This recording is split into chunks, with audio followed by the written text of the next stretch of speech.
The cold ultrasound gel spread across my slightly rounded stomach. As the transducer glided over my skin, a familiar wave of anxiety and hope washed over me. "They're developing nicely," the doctor said, her eyes fixed on the screen. Her tone was as flat as if she were commenting on the weather. "Eleanor Hayes, correct 43, and naturally conceived twins. You're a very lucky woman." Lying on the examination table, my fingers instinctively drifted to my belly. Lucky. Yes, that's what everyone said. Married for 18 years, I had waited from the age of 28 to 43. I had endured enough hormone injections to fill a medicine cabinet, gone through 3 rounds of IVF. The last time after the egg retrieval, I hemorrhaged. I almost didn't make it off the operating table. William, his eyes red-rimmed, had held my hand and said, "Eleanor, let's stop. It's okay. Just the 2 of us is enough." I cried until I couldn't breathe. Then, just as I had given up packing away every last baby item we'd ever bought, it happened. The 3rd month after I'd surrendered, I was pregnant. With twins. "William, did you hear that? The doctor said the babies are healthy," I said, propping myself up on my elbows and turning towards the door of the exam room. William stood there, holding my coat and purse. At 45, he was still a handsome man, fit and well-maintained. In his tailored suit, he looked every bit the man I had fallen for at first sight. But right now his smile seemed a little stiff. "That's wonderful. Just wonderful," he said, hurrying over to help me. "Careful, honey." His hand was warm on my arm, but for some reason a shiver ran down my spine. "You seem thrilled, Mr. Hayes," the doctor commented, casually typing notes into her computer. "Of course. My wife has been through so much for so many years. Finally." William's voice cracked with emotion. He knelt down, pressing his face against my stomach. "Hey, you two, be good in there. Don't give your mommy a hard time." The other expectant mothers in the waiting area, visible through the open door, glanced over with envious smiles. My nose tingled, and tears welled in my eyes. I would have cried too, if I didn't know. A week ago, I found a lab report tucked into the inner pocket of William's suit. The name on it wasn't mine. It read Chloe Smith, age 22. The tests were for HCG and progesterone. The results clearly indicated an early pregnancy, approximately 6 weeks. The date on the report was our wedding anniversary. The day William had said a last-minute crisis had come up at the office, and he couldn't make our dinner reservation.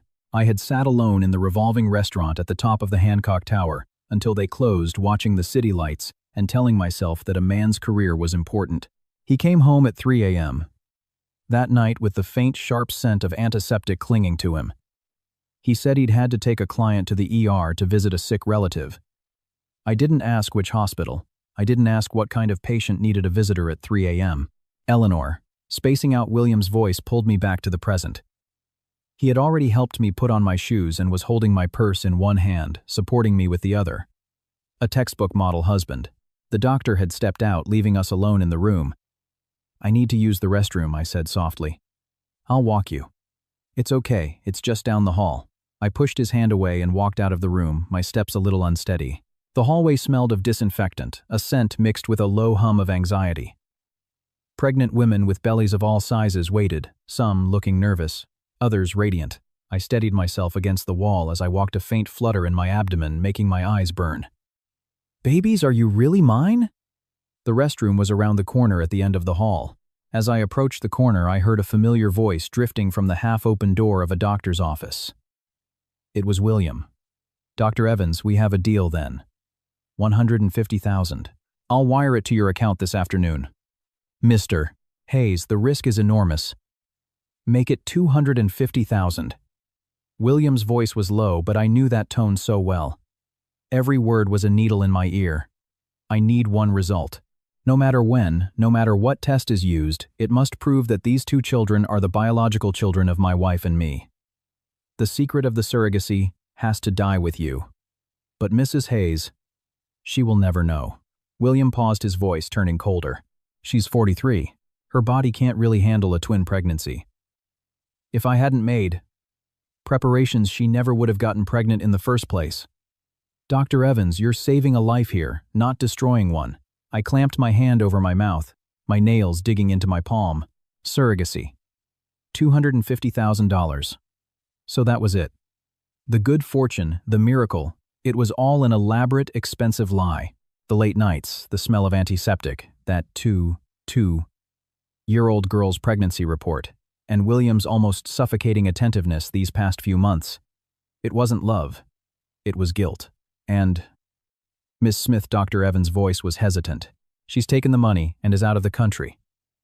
She won't be back, William said dismissively. Once the babies are born, they will be mine and Eleanor's. You know how much she's suffered all these years trying to have a child. In a way, aren't I doing this for her? For her. The words echoed in my head. I trembled, my back sliding down the cold wall until I was sitting on the floor. The linoleum was frigid, the chill seeping up my spine. A sharp cramp shot through my abdomen. I looked down at my swollen belly. 2 lives were growing inside me, but they were another woman's children. William's footsteps approached from the office. I scrambled to my feet and rushed into the women's restroom, locking myself in a stall. The tears finally came silent and hot. I bit down on the back of my hand to stifle the sobs, the metallic taste of blood filling my mouth. "Eleanor, are you in there?" William's voice came from outside the door. I turned on the faucet, splashing cold water on my face.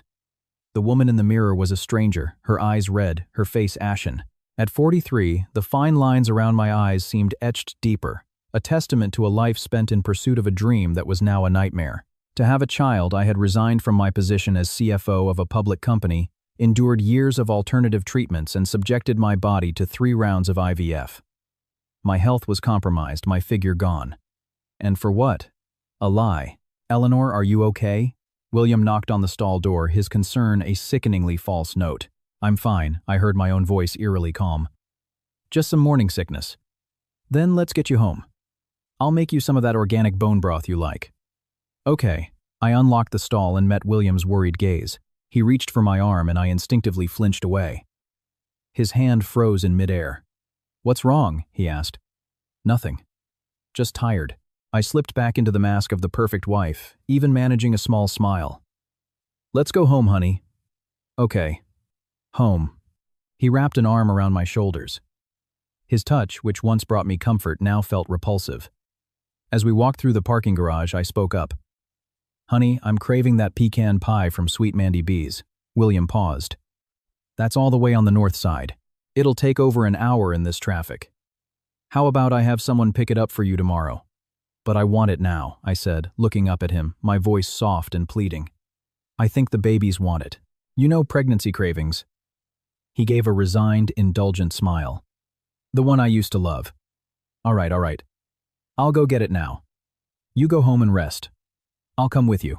I can just nap in the car. I'd be bored at home alone anyway," I said. He hesitated for a second, then nodded. The car pulled out of the hospital garage and merged into the afternoon traffic.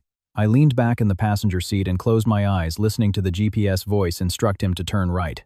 William's phone mounted on the dashboard buzzed. The screen lit up with a text message preview. "Chloe M. Mr. Hayes, final payment received. Thank you. Wish you all the best." William glanced at it and quickly tapped the screen dark, but he didn't see me open my eyes. In the rearview mirror, my reflection was cold as ice. "Honey," I said softly, "do you remember what you said when we got married?" William's grip on the steering wheel tightened almost imperceptibly, but his voice was smooth. "Of course I do. I said I'd love you for the rest of my life and make you the happiest woman in the world. And have you? I'm trying." He glanced at me, his smile flawless. Yes, he was trying very hard. Trying so hard he'd spent a fortune to buy himself a child. Trying so hard he'd colluded with a doctor to deceive his own wife. Trying so hard he'd gotten a 2-2-year-old girl pregnant and then made her disappear. I closed my eyes again. The game is on, William. Are you ready to pay the price for all your hard work? The traffic on the Eisenhower was a crawl, the Friday evening rush hour a suffocating mess. The setting sun slanted through the windshield, casting long shadows across William's face, making the sharp line of his jaw look hard and unforgiving. The car stereo played soft jazz, his favorite. I once found even his taste in music impossibly charming. "Eleanor, if you're tired, we can just turn back." William's voice was gentle as ever. "I'll have my assistant go wait in line first thing in the morning and bring it over. How about that?" I opened my eyes, watching the blur of cars outside. "No," I said, my voice quiet but firm. "I want it now." William was silent for a moment, then he chuckled. Okay, whatever you say. The pregnant lady is the boss. He reached over to stroke my hair, but I turned my head to look out the window, and his hand once again met empty air. I could feel his gaze on me, questioning, before he returned his attention to the road as if nothing had happened. This man was a master performer. For 18 years he had played the role of the perfect husband, and I like a fool had believed every line. I never questioned the occasional whiff of unfamiliar perfume on his suits, the exhausted yet strangely bright look in his eyes when he came home late, or the fact that his phone was never ever out of his sight. I had explained it all away as the stress of his demanding job. How stupid I was. A gentle kick from inside my belly. I instinctively cupped my hand over the spot. Two tiny lives, their movements so real. But this reality was built on a lie. Surrogacy. The word was a blunt knife twisting in my heart. Where was she now, that girl Chloe? On a sunny beach somewhere enjoying her money. Did she know the children she carried for 9 months would bear another woman's name? Did she know that the man who bought her body would turn around and pay a doctor to erase her from their lives? No, she probably didn't. William wouldn't let anyone know the whole truth. That was his way. Keep everyone in the dark, while he pulled the strings, just like when he first pursued me. I was 28 then, the youngest CFO at my firm. Ivy League education, a comfortable family background. I had no shortage of suitors. William was just a mid-level manager in the marketing department, but for a whole year he wrote me a letter every single day. He memorized all my preferences. He brought me late-night snacks when I worked overtime and sat by my bedside all night when I was sick. He told me, "Eleanor, I know I'm not in your league, but I'll spend my whole life proving you made the right choice." I believed him. My parents were vehemently against it, citing our different backgrounds. I threatened to cut ties with them to marry him. After we were married, I used my network to help him climb the corporate ladder from manager to director to vice president. Before my father passed away, he held my hand and said, "Ellie, the one thing I worry about is you. Keep an eye on that boy, William." I told him, "Dad, he's so good to me." Yes, so good. So good that at 43 he gave me this grand, life-shattering gift. We're here. William's voice broke my reverie. He had parked in front of the famous bakery. The line snaked around the corner. I had loved this place since I was a teenager. After we married, William would often wait in this line for hours just to buy me a warm slice of their pecan pie. Back then, he'd say, "Seeing you happy makes any wait worthwhile." Now, he said, "Eleanor, you wait in the car. I'll go line up." I nodded without looking at him. He got out, adjusted his suit jacket, and walked to the end of the line. The setting sun stretched his shadow long and thin. The back of the man I had once loved so deeply now looked distorted and alien. I watched him standing in line, pulling out his phone to check emails. This is it. I quickly took out my own phone from my purse, not my usual one, but a burner I'd bought a month ago. William didn't know it existed, just as he didn't know I was no longer the blindly trusting Eleanor. I opened a recording app. The red button glowed. Then I used the burner phone to call William. The car's Bluetooth connected automatically. His ringtone filled the car. I watched him pick up his phone, glance at the screen, and answer. "Hello," his voice clear and sharp came through the car speakers. "Mr. Hayes, it's me." I lowered my voice, making it sound slightly muffled as if the connection were bad. "Who is this?" William frowned, glancing towards the car. I immediately ducked my head, pretending to be on my phone. "About Miss Smith. We need to confirm a few more details," I said, my heart pounding, but my voice was so steady it surprised me. "Are you certain she won't return to the States? Loose ends like this can become very messy." William paused, then walked a few steps away from the line to a quieter spot. "I've made myself perfectly clear. She took the money, signed the NDA. She will never set foot in this country again." His voice was low, but the car's microphone picked up every single word, recording it onto my phone. "The non-disclosure agreement has a penalty clause that's 10 times the payout. She's not stupid enough to violate it. And the paternity test after the birth. Isn't that what Dr. Evans has been paid for?" A hint of irritation crept into William's voice. $250,000 buys me a guarantee. No matter who does the testing, the result will show that those children are biologically mine and my wife's. If there are any leaks, any mistakes, you and Dr. Evans will both face consequences you can't handle. Yes, of course. We have it all under control." The imaginary person on the other end hesitated. "It's just... Are you sure Mrs. Hayes won't suspect anything?" She's a highly intelligent woman after all. What if William let out a cold laugh? It echoed through the speakers, chilling me to the bone. Her, he said, the contempt in his voice making me freeze. She's been obsessed with having a baby for years. All the drugs, all the IVF treatments. She's emotionally fragile. A mess. You tell her she's pregnant with twins after all that, she'll be too overjoyed to question anything. He paused, his voice turning even colder. And even if she did suspect something, what could she do? 4. 3-year-old high-risk pregnancy with twins. She wouldn't dare risk the babies. She wouldn't dare destroy the miracle she's waited 18 years for. I bit my lips so hard I tasted blood. So that's what I was, in his eyes. An obsessed, fragile, stupid woman. Once the babies are born, all her attention will be on them. William continued, his tone back to its confident, controlled self. By then, who's going to care how they got here? She'll just be grateful to me. Grateful that I gave her a complete family. The person on the other end gave a dry chuckle. You've thought of everything, Mr. Hayes. The money has been wired. Get it done. Don't disappoint me. William hung up. I quickly stopped the recording and shoved the phone deep into a hidden pocket of my purse. My hands were shaking. My whole body was shaking. Not from anger, but from a profound, bone-deep cold. A cold that started in my heart and spread to every limb. The car's heater was on, but I felt as if I were in a freezer. William was still in line, his profile sharp, occasionally glancing at his phone. A picture of a successful executive. The young women in line were sneaking glances at him, their eyes filled with admiration. Of course. 45 in great shape, wearing a bespoke suit, driving a 6-figure car, and doting on his pregnant wife. What a perfect man. A perfect liar. I stared at him, repeating his words in my head. She's emotionally fragile. She'll just be grateful to me. So this was the balance sheet of our 18-year marriage. My devotion was stupidity. My perseverance was obsession. My trust was a flaw to be exploited. Fine. Just fine. I took a deep breath, forcing myself to calm down. The trembling in my hands subsided. I looked in the rearview mirror, fixed my hair, and reapplied my lipstick. The woman staring back had eyes that were bright, almost frighteningly so. When William returned with the pie, I was the picture of composure. Sorry for the wait, he said, opening the car door and handing me the still warm box. Your favorite. Eat it while it's fresh. I took the box and opened it. The sweet, nutty aroma filled the car.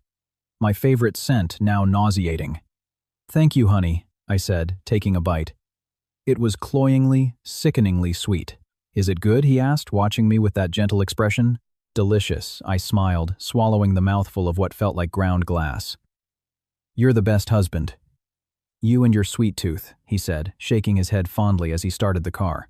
The car moved into the evening traffic, the city lights smearing into a blur of color against the window. I ate the pie in small, deliberate bites, each one, an act of swallowing my own heartbreak. By the way, Eleanor Williams said suddenly, I have to fly out to the San Francisco office for 3 days next week. Wednesday to Friday. So sudden I turned to look at him. An important project came up. I have to be there in person, he said, his tone perfectly natural. I'll have Maria come stay with you. She's great, and you're used to her. Maria was our housekeeper of 5 years. She was diligent and quiet. My mom said she's coming to stay for a few days. William's hands tightened on the steering wheel for a fraction of a second. Your mom's coming. You didn't mention it. It was a last-minute decision this afternoon, I said, lowering my eyes to the pie. She said she feels bad for not being around more during the pregnancy. This was true. I had called my mother from the hospital while William was paying the bill.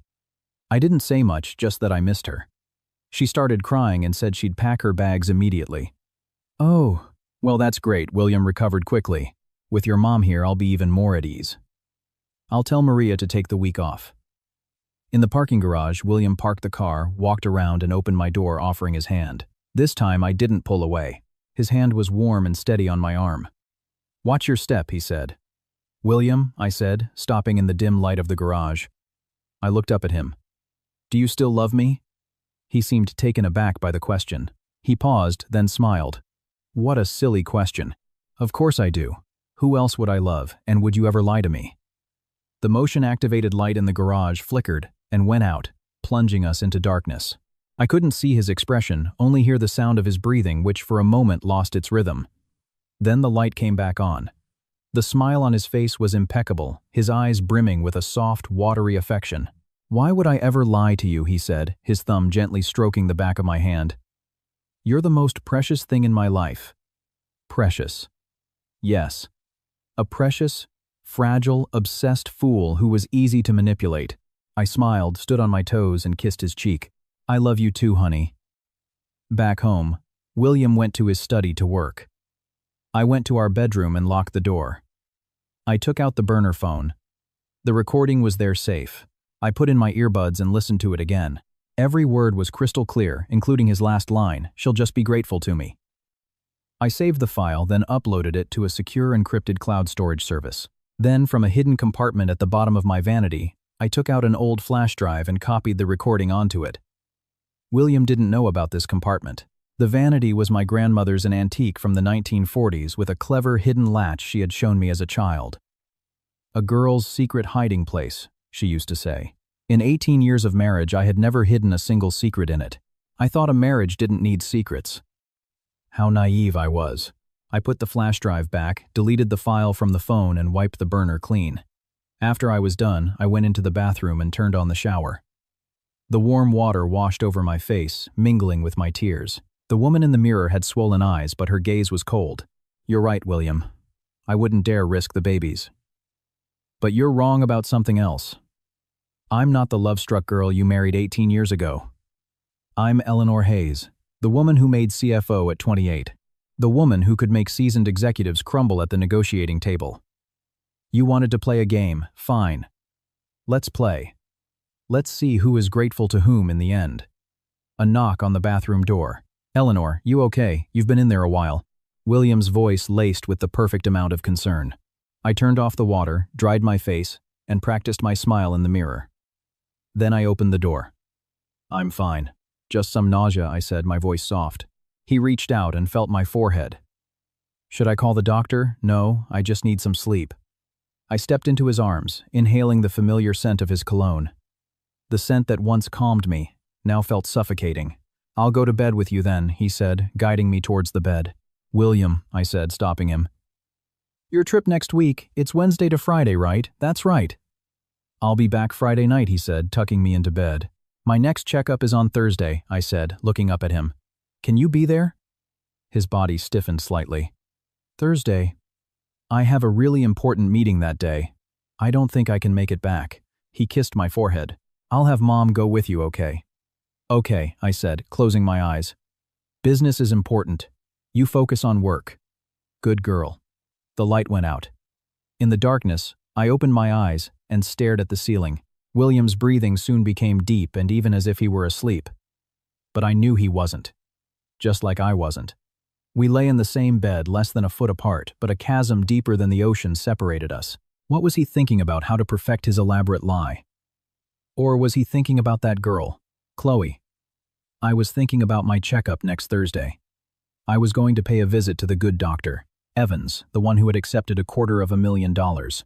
I couldn't wait to see the look on his face when I walked into his office alone on the very day William was conveniently out of town. William's flight was at 6 a.m.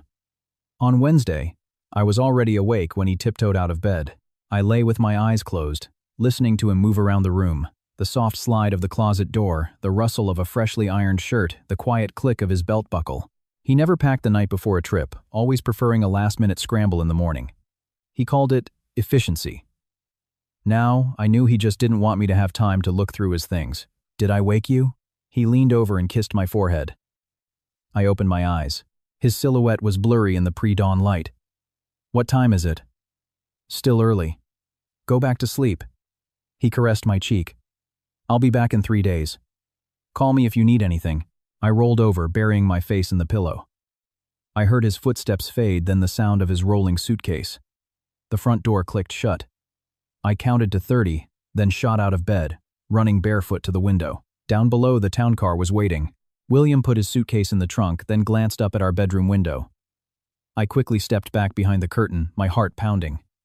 The car pulled away from the curb and disappeared around the corner. I stood there, watching the empty street until my phone vibrated. It was a bank alert. "A direct deposit of $50,000 has been made to your account, ending in 8,000. 877. A text from William followed, "For my lovely wife. A little spending money for the week. Buy whatever you want. Don't hold back. Love you." $50,000 for a week's spending money. How generous.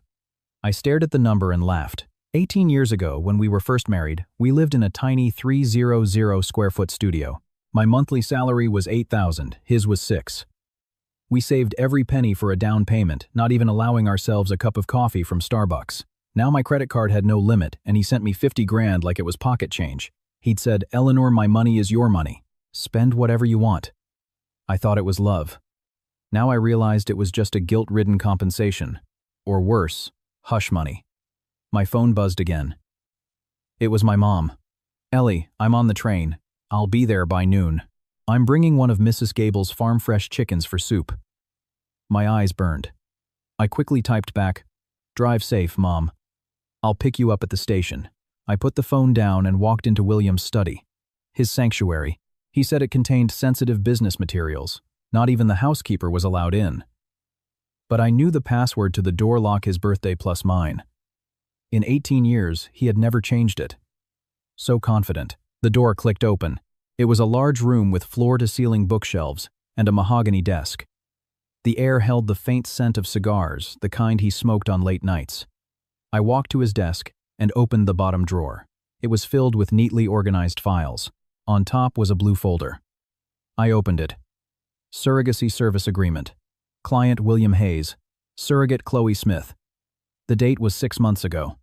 My hands trembled as I forced myself to read. The terms were ironclad. The compensation was $250,000 paid in 4 installments. The final payment was conditional upon the surrogate delivering a healthy info at a designated hospital.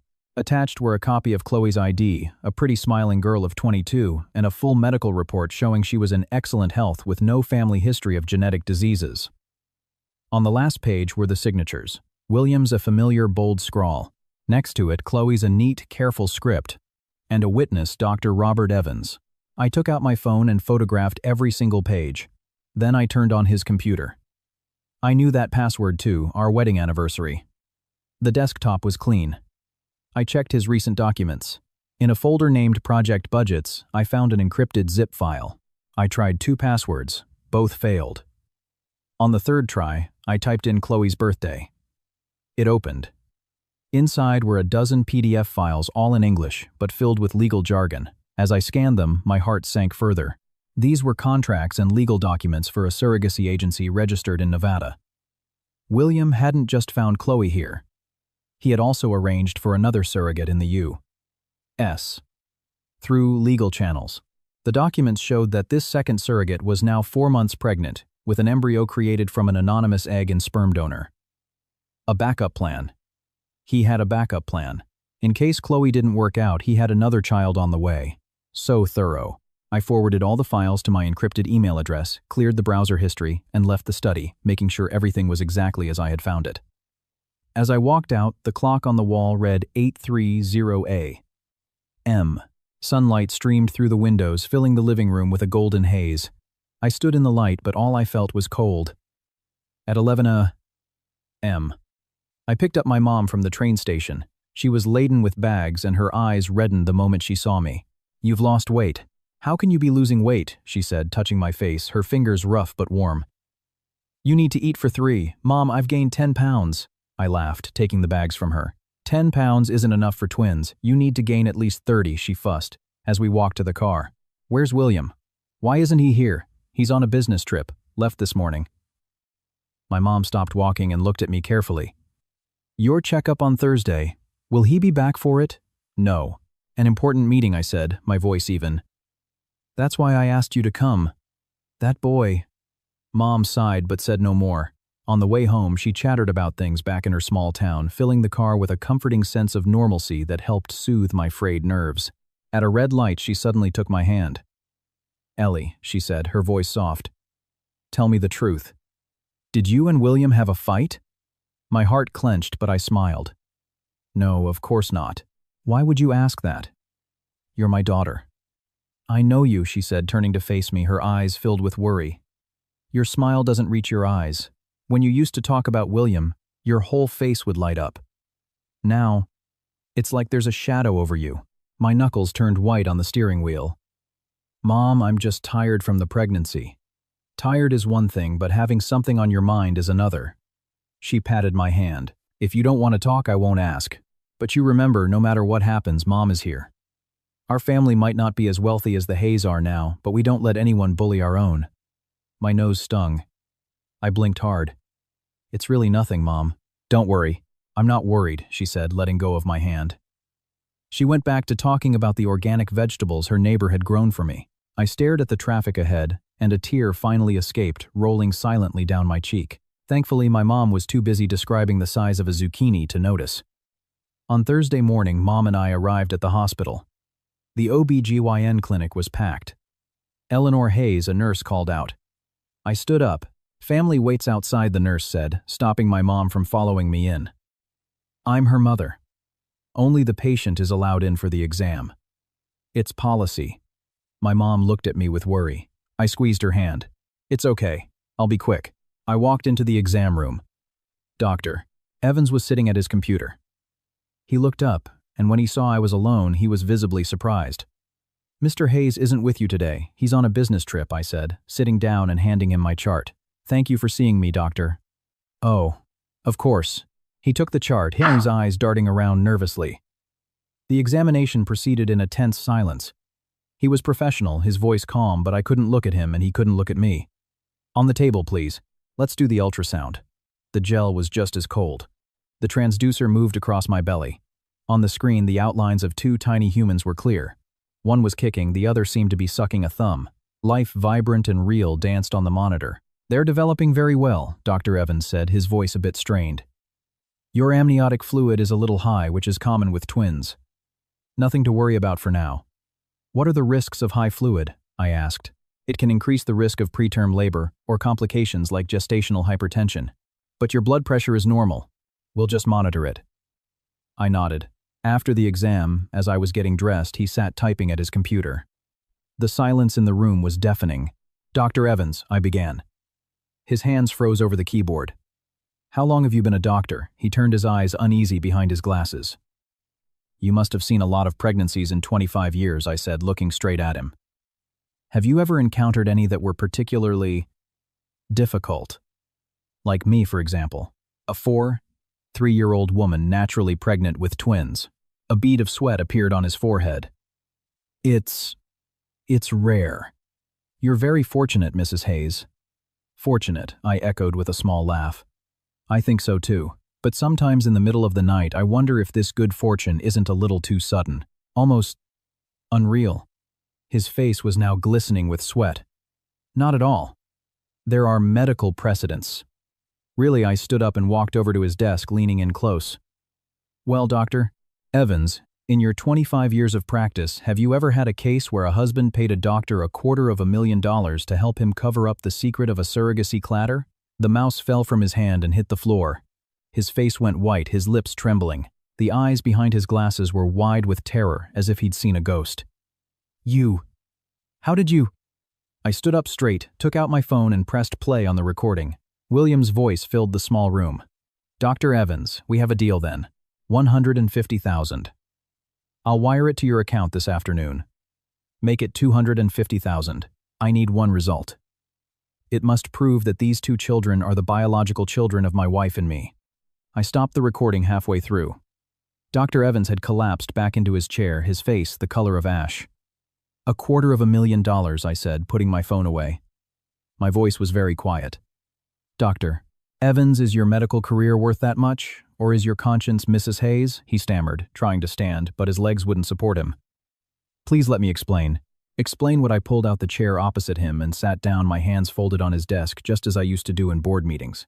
Explain how you accepted the bribe. Explain how you plan to help my husband deceive me for the rest of my life. Or explain how a doctor like you could so completely forget the Hippocratic Oath. I had no choice, he sputtered. Mr. Hayes, he's a very powerful man.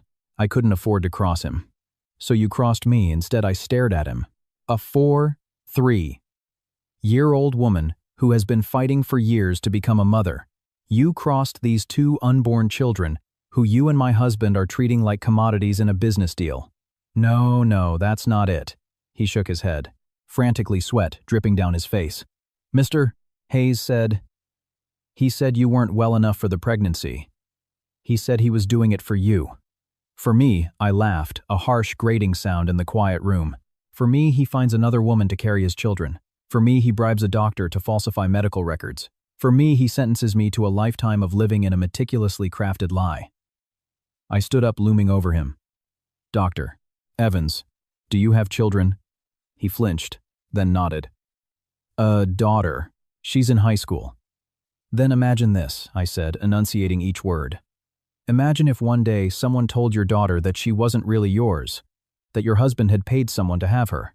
How do you think she would feel the last bit of color drained from his face?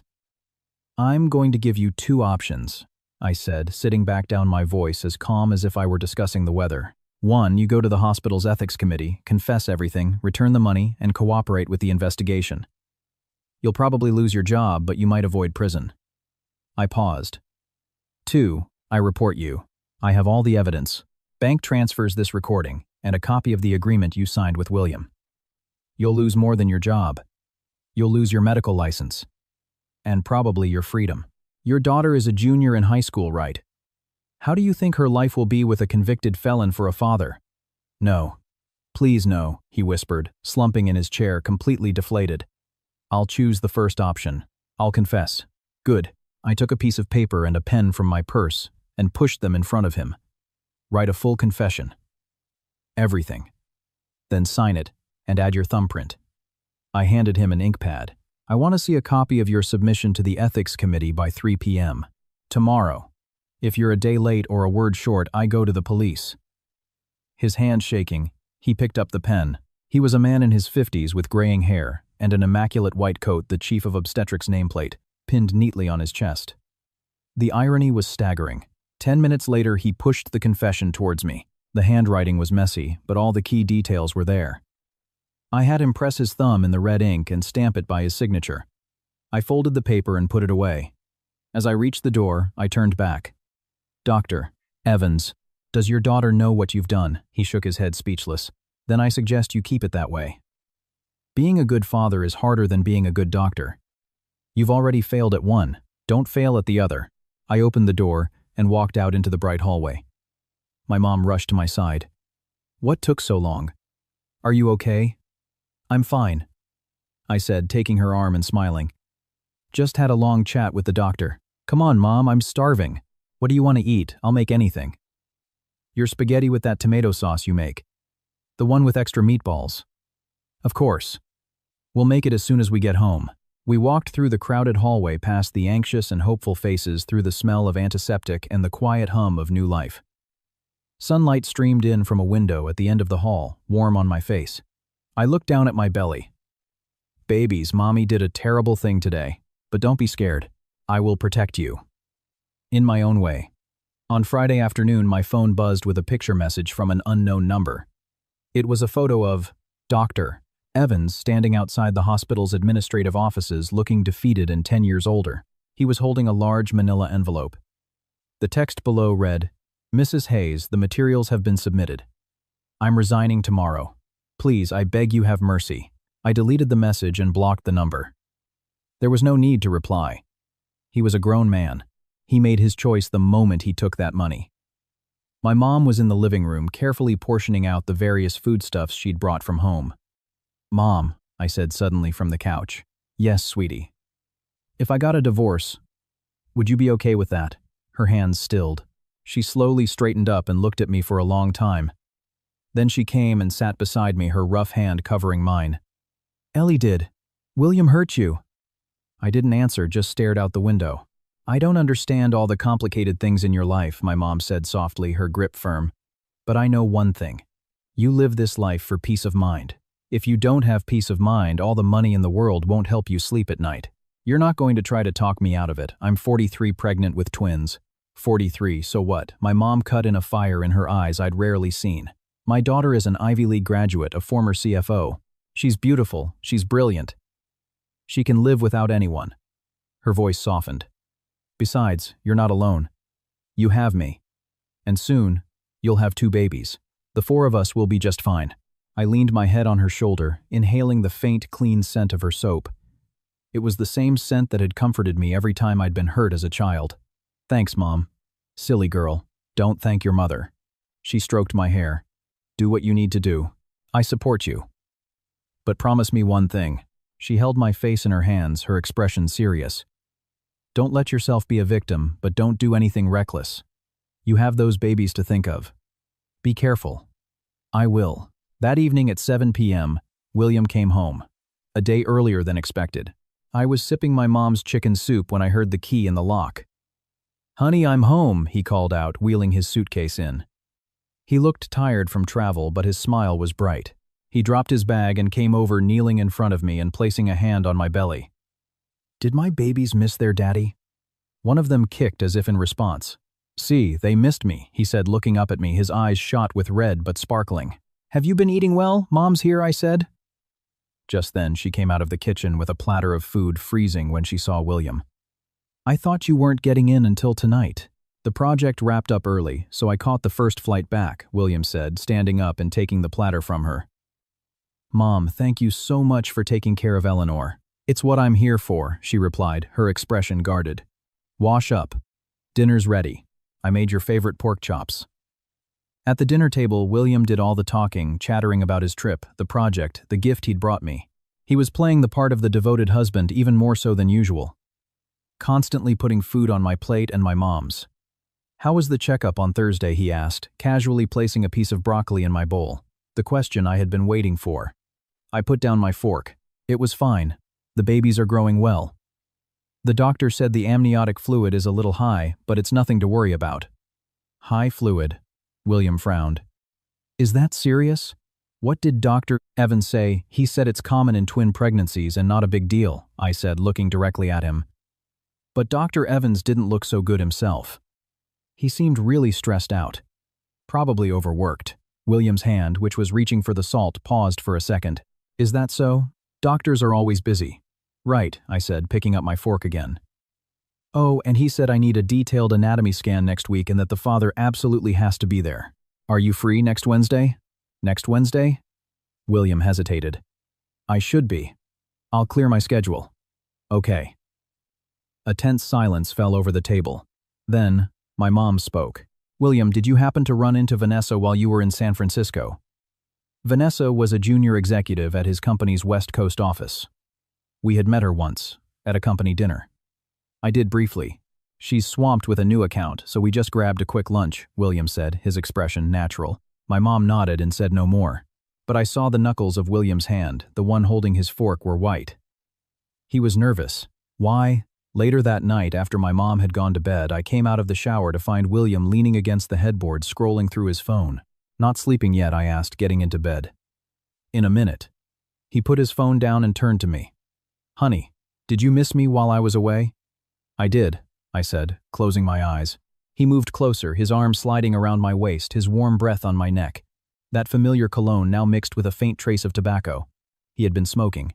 He rarely smoked. I missed you too, he whispered, his voice low and thick with a desire I knew all too well. My body went rigid. Honey. His hand began to wander. William, I said, stopping his hand. I'm tired. He froze. After a few seconds of silence, he pulled his hand back. Sorry, I forgot. You need your rest. He kissed my forehead. Good night. The light went out. I lay in the dark, my eyes wide open, listening to his breathing slowly even out. 10 minutes. 20. Half an hour. He sounded like he was fast asleep. I slipped out of bed and went to the living room. Moonlight streamed through the windows. I went out onto the balcony, the cool night air, a welcome shock. My phone vibrated in my pocket. It was a text from Frank, my old colleague, who now ran a private investigation firm. I had contacted him a few days ago. Eleanor. Got a hit on Chloe Smith. 22, from rural Kentucky. Left the country 3 months ago on a tourist visa to Mexico. No record of her leaving since, but she's not in the Mexican immigration system, probably using a fake passport.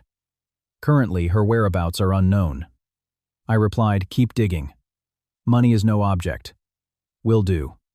Also, about William's trip to SF. Got something. The Nevada Surrogacy Agency is top-notch, hard to get info. But the surrogate is a 28-year-old Ukrainian woman. She's living in agency-provided housing with full-time care. A Ukrainian woman. William was certainly diversifying his portfolio. One more thing, Frank texted again. In SF, aside from business, William met with two people. One was the CFO of the SF branch. Female 38, divorced. They had dinner 3 times. One of those times was in her hotel room for 4 hours. The other person was a lawyer from Hong Kong specializing in international marital law and inheritance. My hand tightened around the phone. Do you have photos sent to your email? I opened my email. The attachments were blurry, but it was unmistakably William. In one, he was in a restaurant with a woman with curly brown hair. In another, they were walking into a hotel lobby. In a third, outside a hotel room door, she was on her toes, kissing his cheek. The timestamp was Wednesday night, 8 p.m., the night he texted me to say the project was tricky, and he might not be back until Friday. Tricky indeed. The last photo was of William, with a middle-aged man, in a suit at a coffee shop looking over a stack of documents, an international inheritance lawyer. What was he preparing for? A divorce settlement, asset division, a will. A sudden cramp seized my abdomen. I hugged myself, sinking into a patio chair. My phone buzzed again. It was a voice message from Frank. I played it, holding the phone to my ear. Eleanor, there's something else. I don't know if I should tell you. Frank's voice was hesitant. Tell me. I found out that 3 months ago, William took out a massive life insurance policy in your name. The payout is $2 million. The sole beneficiary is him.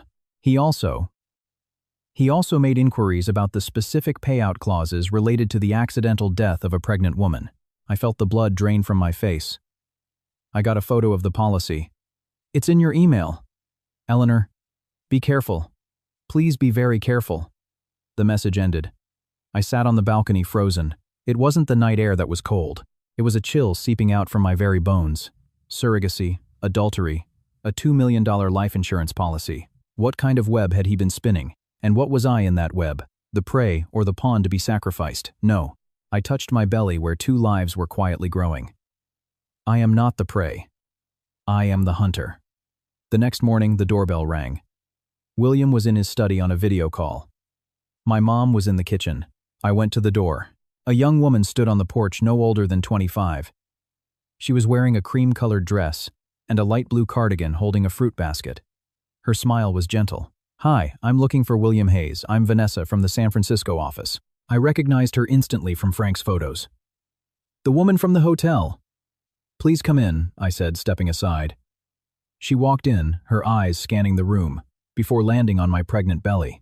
A flicker of something crossed her face. You must be Eleanor. William talks about you all the time. He says you're beautiful and brilliant. Does he? I sat down opposite her. He said you're the best wife a man could ask for. She said, her smile sweet but her eyes sharp. Meeting you now, I see it's true. You're glowing. My mom came out of the kitchen. Mom, this is William's colleague, Vanessa. Nice to meet you, Vanessa said, standing up politely. Hello, my mom said, her gaze appraising. The study door opened, and William came out. He stopped short when he saw Vanessa, but recovered instantly. Vanessa. What are you doing here, William? She beamed. I had a layover in Chicago and wanted to stop by and thank you for all your help last week, and to meet your lovely wife. This is my wife, Eleanor, William said, coming to sit next to me, his arm resting possessively on my shoulders. Honey, this is Vanessa. A real rising star at the SF office. I can see that, I said. Oh, William, you're too kind, Vanessa said, handing me a small, elegant box. A little something for the babies. I opened it.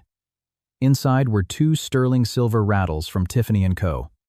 This is too much, I said. Not at all. Just a small token.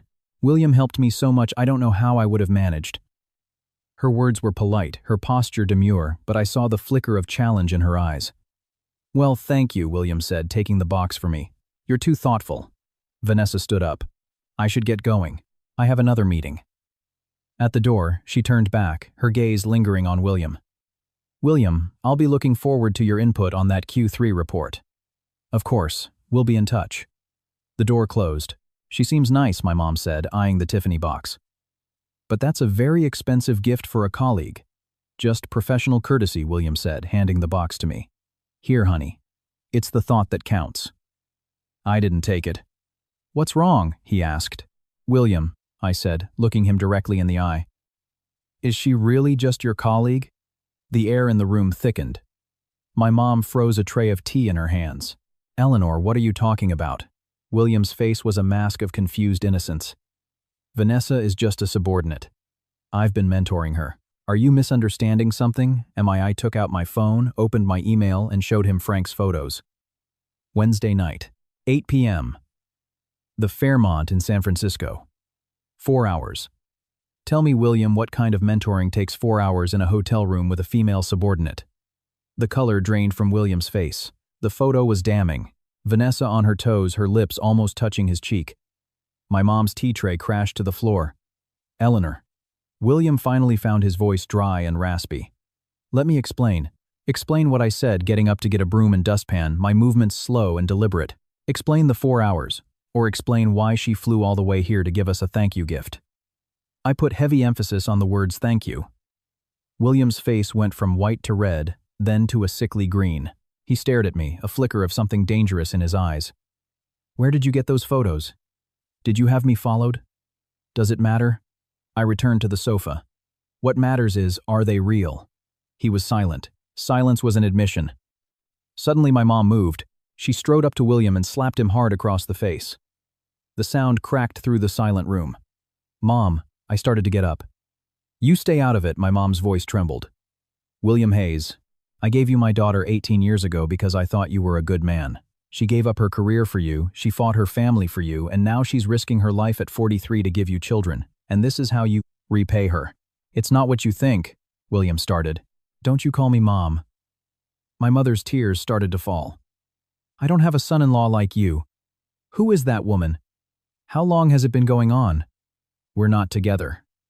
William said, coldly wiping his cheek. It was a mistake. A one-time thing. A mistake. My mom laughed, a broken, bitter sound. A mistake that happens in a hotel room for 4 hours. Do you think we're fools? I'm not trying to fool anyone, William said, his gaze shifting past my mom to me. Eleanor, I was wrong. I apologize. But there's nothing between me and Vanessa. That night we were just working. An urgent issue came up with a project. Working so hard you had to get that close, I interrupted, holding up the phone, zooming in on the picture. Look me in the eye, William, and tell me you were just working. He stared at me. I stared back. After 18 years, we knew each other too well. I could see the lie in his eyes. He knew I could see it. Fine, he said suddenly, a bitter, cornered smile on his face. You want the truth. Here it is. Yes, I slept with her. More than once. So what? My mom gasped. When did it start? I asked, my voice terrifyingly calm. 6 months ago, he said, leaning back on the sofa, as if discussing someone else's life. She was a new hire. Bright, ambitious, and she understood things. Understood what my mom whispered. Understood how to seduce a married man. Don't be so dramatic, Mom, William said, lighting a cigarette. He never smoked in the house. We're all adults. It was consensual. Consensual, my mom repeated as if the word were poison. William, are you even human? Your wife is pregnant. I am human. I have needs, he snapped back. Eleanor has been pregnant for months. I'm a normal man. Vanessa was willing. I was willing. It's as simple as that. So it's my fault, I finally spoke. Because I'm pregnant and can't satisfy you, you cheat. Is that it? The hand holding the cigarette paused. I didn't say that. Then what are you saying? I stared at him. For 18 years, Eleanor Hayes has done nothing but support you. I used my savings to start your first company. I used my father's connections to save it from bankruptcy. When you had a bleeding ulcer from stress, I stayed by your hospital bed for 3 days straight. You wanted children, so at 43 I nearly died on an operating table for you. And now you tell me you cheated because you have needs. William stubbed out his cigarette. Eleanor, I'm grateful for everything you've done. But that was then. This is now. It's all connected, I shot back. You never loved me, did you? You pursued me for my family's resources. And now you're cheating on me because I'm old and pregnant and no longer exciting. Isn't that right? Don't be hysterical. Hysterical? I laughed, and the laughter turned into sobs. Do you know, William, for the longest time I really believed we had a love story. When my father was dying, he told me that people change. I told him no, not William. William would never change. I looked at the man before me, a complete stranger. My father was right. People do change. Or maybe I just never really knew who you were at all. Silence descended. Finally, William looked up, his eyes cold and hard. Since we're being honest, he said, his voice devoid of emotion. Eleanor, let's get a divorce. My mom looked like she was going to faint. What did you say? A divorce, William repeated, his eyes on my belly. The children will be mine. I'll give you a third of the assets. It's more than enough for you to live comfortably. I stared at him, a hysterical laugh bubbling up inside me. William, have you forgotten I'm pregnant? With twins. The law states that a man cannot file for divorce while his wife is pregnant. The law, he scoffed. Eleanor, you're an educated woman. The law is just a suggestion. Do you really think I can't find a way to make you want to file for divorce? A chill ran through me. What do you mean, I mean? He leaned forward, his eyes glinting. If you don't agree to my terms, I will countersue for full custody. I will present evidence to the court that you are mentally unstable and an unfit mother. All those years of therapy for infertility, all those antidepressants you took. I have the records, Eleanor. My blood ran cold. You planned this. Planned, he leaned back. Eleanor, let's just end this amicably. You take the money, I'll raise the children. They are my flesh and blood, after all. Your flesh and blood. I cut him off, and then I started to laugh. William frowned. What's so funny? I'm laughing at you, William, I said, my laughter dying. You, who thinks you've planned for everything only to outsmart yourself. What are you talking about? I'm talking about the fact I said each word a perfectly polished stone, that you're so sure the children in my womb are your flesh and blood. Time stopped. The expression on William's face froze, then morphed from confusion to disbelief, and finally to a horrified shock. What? What did you say? I said. I stood up slowly, looking down at him. Are you sure these babies are yours? Eleanor, William shot to his feet, his voice raw. What the hell are you talking about? Who else could they belong to? Why are you so upset? I asked, a cold smile on my face. I saw him flinch. If you can find comfort elsewhere, William, why can't I, you? He pointed a trembling finger at me. When I tilted my head, pretending to think. Oh, I don't know. Maybe during one of your many business trips. It gets lonely, you know. I ran into an old friend from college. One thing led to another. Shut up. His eyes were bloodshot, like a cornered animal. Eleanor, I never thought you were that kind of woman. What kind of woman? I shot back. The same kind as you. He was so furious he was speechless. My mom, meanwhile, was staring at me as if I were a stranger. So you want a paternity test? I continued, my eyes locked on William. Fine. Let's do it. After they're born, we'll get a test. We'll see whose children they really are. Fine, William hissed, his voice trembling with rage. Fine, when those results come back, we'll see who's crying then. We'll see, I smiled. But William, before you get that test, maybe you should consider this if they aren't yours. What will you do? Play the cuckold and raise my children with another man? Or I paused, watching the blood drain from his face. Will you have to? Admit that you're sterile and that the children in my belly were conceived with donor sperm. William's expression shifted from rage to sheer terror. He stared at me, his mouth agape. You know what? I walked back to the sofa and sat down calmly, picking up my cold tea. I know a lot of things. I know you paid Dr. Evans $250,000 to cover up the fact that you used a donor. I know the surrogate's name is Chloe Smith. She's 22 from Kentucky and she's currently in Mexico with your money. I also know, I set the teacup down with a sharp click, that you have another surrogate in Nevada, a Ukrainian woman carrying a baby conceived with an anonymous egg and sperm donor. You really went to great lengths to have a child, didn't you, William? A dead silence filled the room. William stood frozen, his face a mask of utter devastation. My mom was speechless, her eyes darting between us. How? He finally choked out. Does it matter how I know? I stood up and walked towards him. What matters, William, is that I know. And I have proof. I took out my phone and played the recording of his conversation with Dr. Evans. The clear, damning words echoed through our living room. Before it finished, William lunged for the phone. I was ready, stepping back easily. I wouldn't do that if I were you. This recording, along with Dr. Evans's signed confession, your agreement with Chloe, your contracts with the Nevada agency, I have copies of everything. Digital, physical, stored in multiple locations with multiple people. If anything happens to me or my babies, I said, my voice dropping to a whisper, all of it will be sent to the DA's office, the medical board, the IRS, and every major news outlet in the country. What do you think will happen to you then, William? He stumbled backward, his face as white as a sheet. What do you want? He whispered. What I want. I sat back down. I'm a reasonable woman. I'll give you two choices. I held up a finger. Option 1, we get a divorce. The children are mine. I get 2/3 of the marital assets. And you may recall the postnuptial agreement you signed, stating that in the event of infidelity, all of your shares in the company revert to me. You remember that, don't you? He remembered. My father had insisted on it after William's first big success. He had signed it with a flourish, swearing he would never betray me. Option 2, I held up a second finger. We don't divorce. We continue this charade. You can have as many women as you want, but the title of Mrs. Hayes stays with me. I get full oversight of our finances and the company's books, and I smiled at him. You will be the perfect doting husband until these babies are born. After all, they're your flesh and blood, aren't they? He stood there broken. Finally, he looked up, his eyes red. Eleanor, he rasped. You're ruthless. Ruthless, I laughed, tears streaming down my face. Compared to you, I'm an amateur. You would scheme against your own unborn children. You would scheme against my life. I took out my phone again and showed him the photo of the life insurance policy. $2 million, with you as the beneficiary. William, should I be thanking you for valuing my life so highly? He saw the screen and crumpled, collapsing onto the sofa. You know everything. Yes, I do. I put the phone away and wiped my tears. So choose William. Divorce me and walk away with something. Or stay and be my puppet. Your call.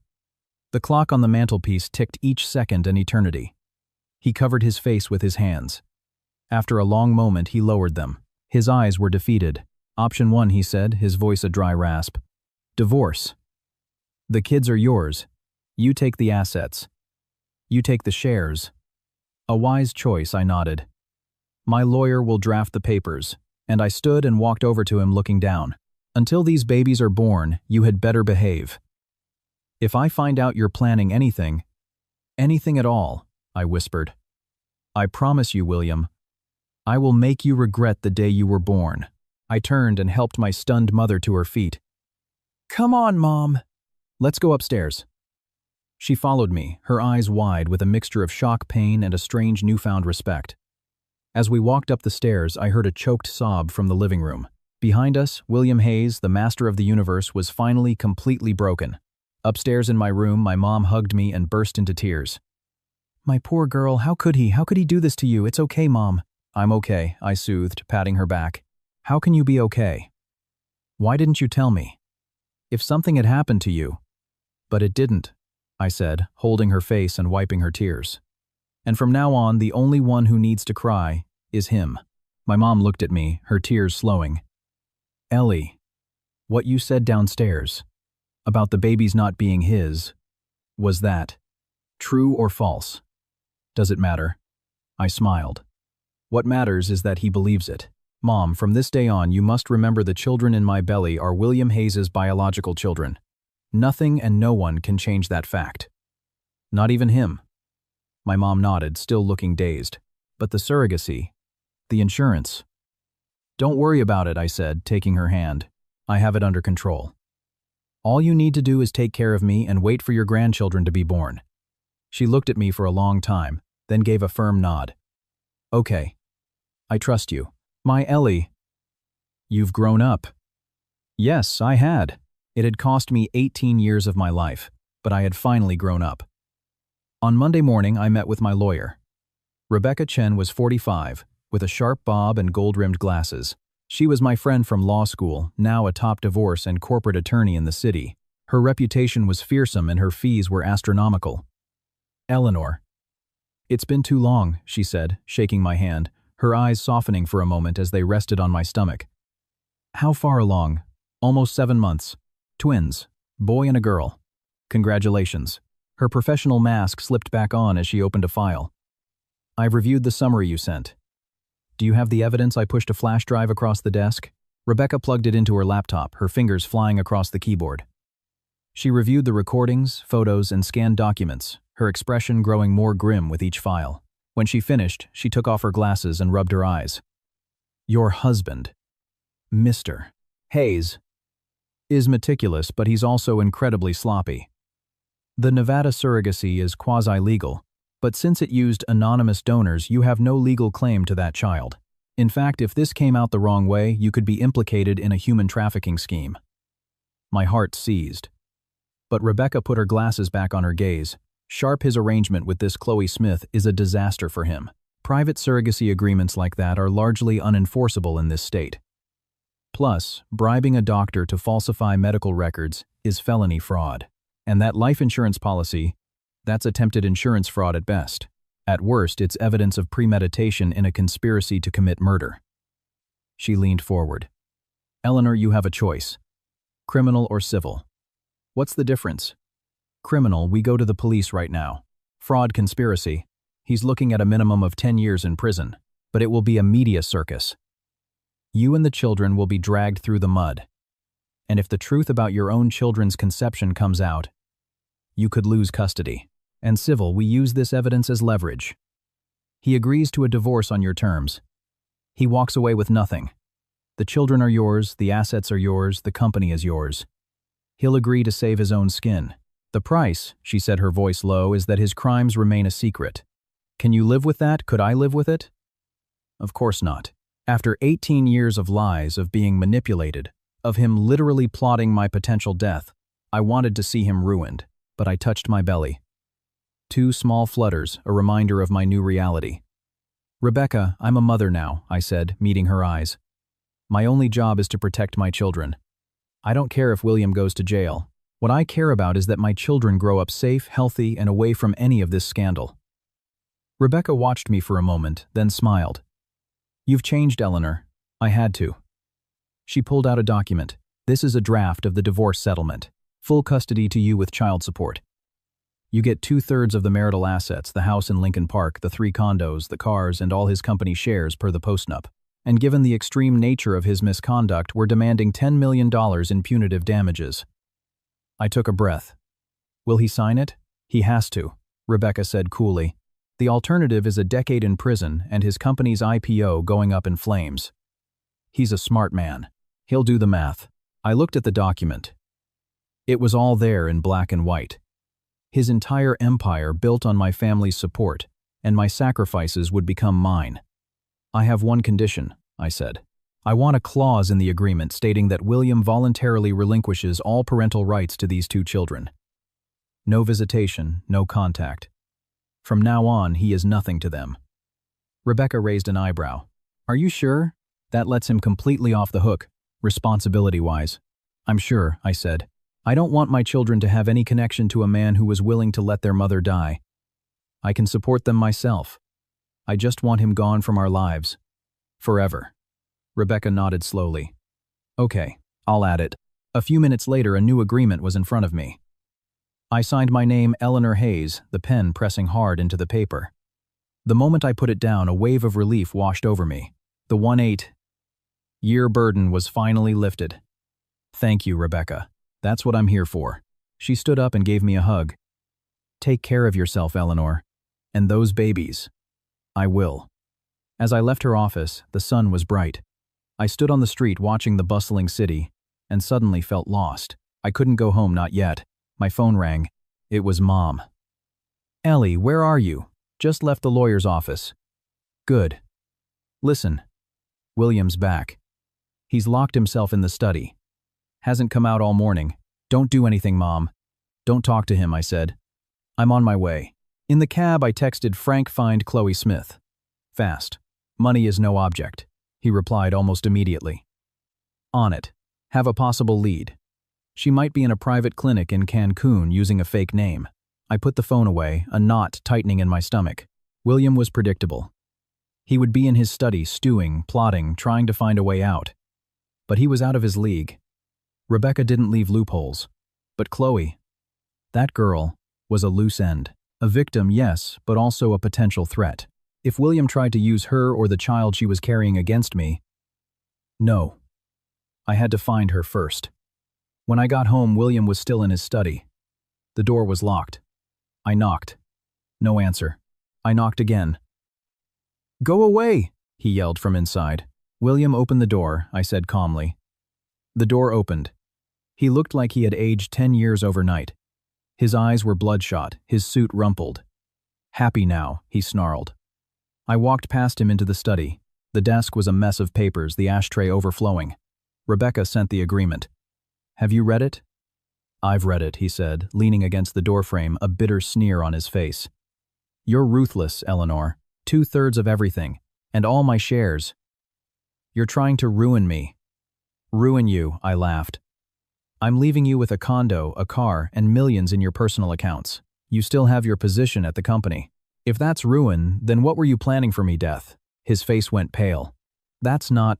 It was just an investment." "An investment?" I walked up to him. "You took out that policy 3 months ago, right after you signed the agreement with Chloe. You were planning for every contingency, weren't you? If I found out the truth and things got messy, a convenient accident would solve all your problems.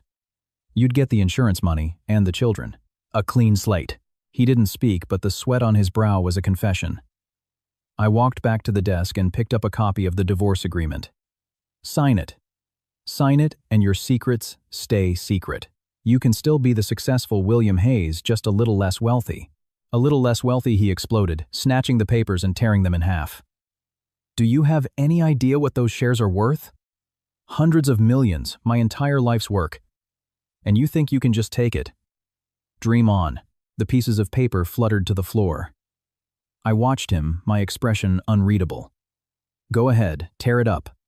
"I have 10 more copies," I said, pulling another one from my briefcase. "You tear them all up, I'll have Rebecca send over another 10. You can't tear them up fast enough, William." He stood panting, a caged animal. "What do you really want?" "What I want is written right here," I said calmly. "Sign the papers. And then get out of my house." "Get out," he laughed, a wild, broken sound. "Eleanor, 18 years.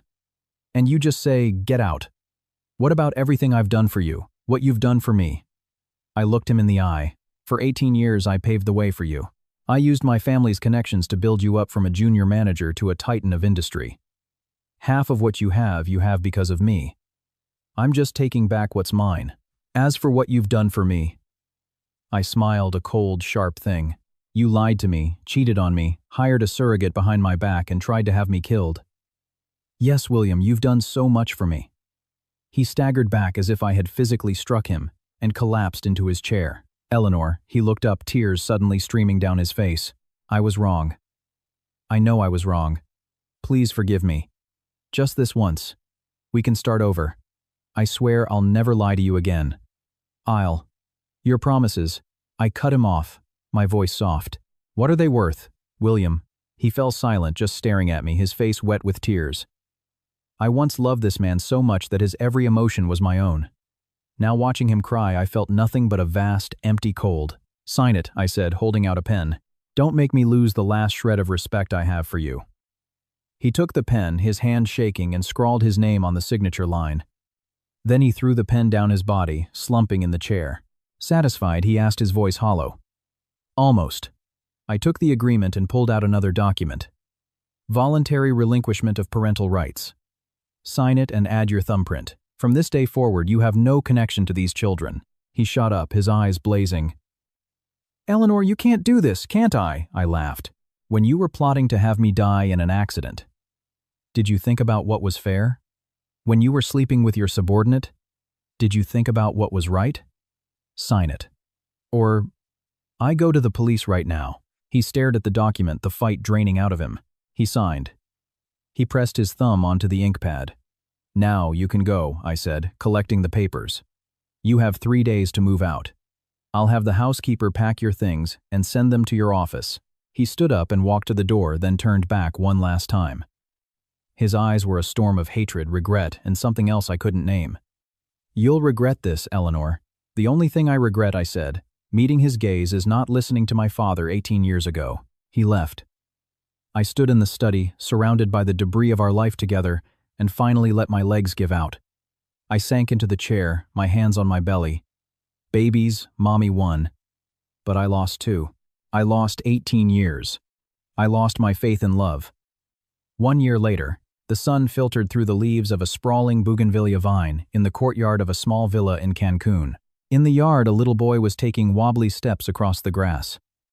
He was a year old with his father's dark hair, but his mother's bright, curious eyes. His name was Noah. "Noah, sweetie, slow down," Chloe called out, following him with a bottle of water. At 23, the shadows had left her eyes. She was studying English and pre-nursing courses at a local college. After William went to prison, I had found her. She was broke, terrified, and about to give birth prematurely. I paid for her medical care for the best doctors for Noah in the NICU.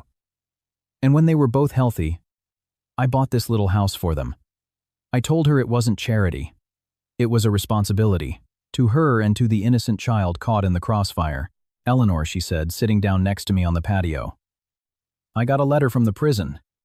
William, he's been approved for a 1-year reduction in his sentence for good behavior. He'll be out in 11 years. I nodded, sipping my lemonade. "He asked about you," Chloe said softly. "And the twins. He wanted to know if they were healthy. If they were a boy and a girl. What did you tell him?" "I told him you have a beautiful son, Arthur, and a beautiful daughter, Lily. And that they're perfect." She paused. He didn't say anything for a long time. Then he just said, "That's good. That's good." I hadn't seen William in a year. There was no point. The story was over. Chloe visited him once a month. For Noah's sake. She said he was changing. He was taking correspondence courses to get a paralegal degree. He told her when he gets out he wants to work for a legal aid society. He also said, Chloe looked at me hesitantly, that when he gets out, the first thing he wants to do is apologize to you. "He doesn't need to," I said, setting down my glass. "Some things can't be fixed with an apology, and I don't need one anymore." I wasn't angry anymore. The hate had burned itself out, leaving behind a quiet emptiness that was slowly being filled by something new. By my children. My son Arthur and my daughter Lily. They were 8 months old, living with my mom back in Chicago. I flew back and forth, splitting my time. It was exhausting, but my heart was full. My phone chimed. It was a video call from my mom. On the screen, 2 chubby-cheeked babies appeared. Arthur was gnawing on a teething ring, and Lily was batting at a mobile, giggling. "Ellie, look," Lily said. "Mama?" My mom's excited voice came through. "Lily, say it again. Say mama." A string of happy gurgles. Then a soft, indistinct mama. My heart melted. I heard her. "Mom, that's my brilliant girl." I laughed, my eyes stinging.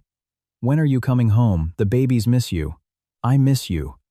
"Next week, I promised. And I'm staying for a while this time." After the call, Chloe looked at me. "You miss them. Every day," I admitted. "But Noah needs me here too." "You should take him back with you," she said quietly. "I'll be okay." "No," I said firmly. "He's happy here. And you need to finish your school. When you're ready, if you want to come back to the States, we'll make it happen." She nodded, her eyes shining with gratitude.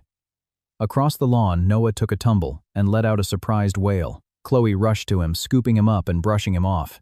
His tears stopped as quickly as they started. I walked over and ruffled his soft hair. "No crying, little man. You're tough." He looked up at me and grinned, showing off 4 tiny teeth. This child born of a lie was so full of pure, uncomplicated joy.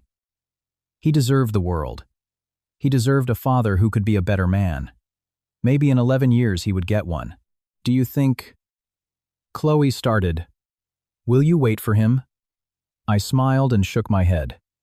"No, my story with William is finished. We have Noah, and that will be our only connection. But that's all. I have my own life now." I looked up at the vast blue sky. Life is like a train journey. Some people get on and ride with you for a little while, and some are there for the whole trip. But in the end, you have to arrive at your destination on your own. William was a passenger who had gotten off at his stop. It was time for me to continue my journey. That evening on the plane back to Chicago, I looked through the photos on my phone. Noah running through the grass. Arthur and Lily babbling in their crib.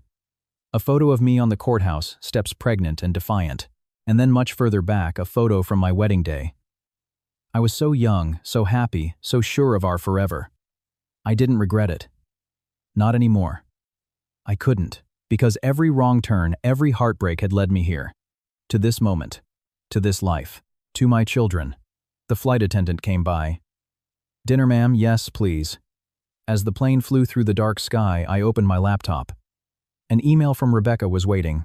Eleanor, the Foundation's first case is a go. 3. 5. Year? Old stay-at-home mom, abusive husband. He hid all the assets. We've found her a safe place to stay, and our lawyers are filing tomorrow. She says to tell you thank you. She says you gave her hope. I typed back, tell her she's not alone. Give her whatever she needs. I closed the laptop and looked out the window. Far below, the lights of a city twinkled like scattered diamonds. In the distance, the horizon was beginning to glow. A new day was dawning, and for the first time in a very long time, I was ready for it.